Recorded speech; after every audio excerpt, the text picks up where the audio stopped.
தீதும் நன்றும் பிறர் தர வாரா.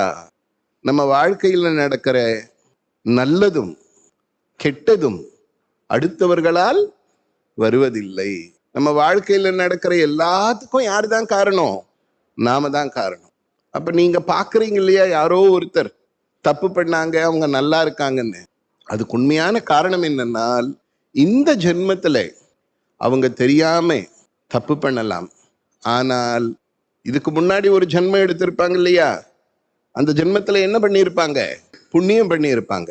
அந்த புண்ணியத்தினுடைய பலன்தான் இந்த ஜென்மத்துல அவங்களுக்கு நல்லதை கொடுத்துட்டு இருக்கே தவிர தப்பு பண்றதால நல்லதுன்னு அர்த்தம் இல்லை. ஊர்ல வழக்கத்துல சொல்லுவாங்க, யாருக்காவது ஏதாவது நல்லது நடந்தா ஏன் அவன் கொடுத்து வச்சவன் பான்னுவாங்க இல்லையா? என்ன சொல்லுவாங்க? அதுக்கு என்ன அர்த்தம்? யாருக்காவது ஒரு வீடு கட்டிட்டாரு, ஒரு